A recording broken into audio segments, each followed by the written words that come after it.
السلام علیکم ورحمۃ اللہ وبرکاتہ۔ دوستو، کچھ دنوں سے میری صحت ٹھیک نہیں ہے، تھوڑا سا میں بیمار چل رہا ہوں۔ دعا کریں کہ اللہ تبارک و تعالیٰ اس بیماری کو تندرستی والی نعمت سے نواز دے۔ دوستو، اس بات کے بتانے کا، بیماری کے بتانے کا اصل مقصد یہ ہے کہ دعا انسان کے لیے بہت ہی زیادہ سود مند ہے، فائدہ مند ہے، انسان کی زندگی کو بدل سکتی ہے، انسان کی عادات کو، اطوار کو بدل سکتی ہے، انسان کی گویا پوری زندگی کو تبدیل کر سکتی ہے دعا۔ آپ صلی اللہ علیہ وسلم نے ایک حدیث میں فرمایا، الدعاء مخ العبادہ، دعا عبادت کا مغز ہے۔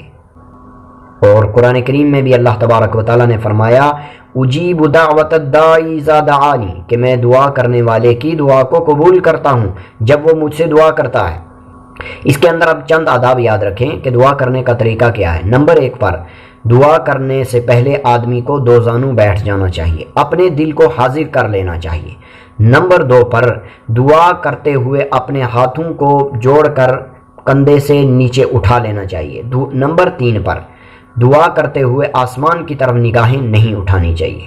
نمبر 4 پر دعا کے اندر سب سے پہلے اللہ تبارک و تعالیٰ کی تعریف ہو، اور اس کے بعد درود شریف آپ صلی اللہ علیہ وسلم پر پڑھا جائے، اور اس کے بعد جو کچھ مانگنا ہے وہ مانگ لیا جائے۔ پھر اخیر میں بھی سب سے پہلے درود شریف پڑھا جائے، پھر اس کے بعد اللہ تبارک و تعالیٰ کی تعریف کر کے دعا کو ختم کیا جائے۔ یہ دعا مانگنے کا اصل طریقہ ہے۔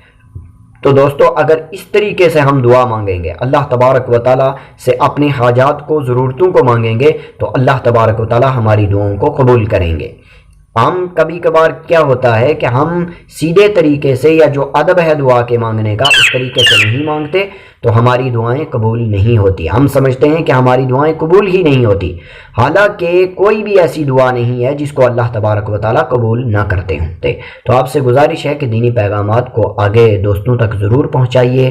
اس طرح گانوں کے پہنچانے سے، دوسری فحش چیزوں کو ہم شیئر کرتے ہیں تو ان چیزوں کے شیئر کرنے سے گناہ ملتا ہے۔ اسی طریقے سے ہم اگر اچھی چیزوں کو، اچھے مسائل کو شیئر کریں گے تو انشاءاللہ ثواب ضرور ملے گا۔ صدقہ جاریہ کی نیت سے ان پیغامات کو آگے ضرور پہنچائیے۔ السلام علیکم۔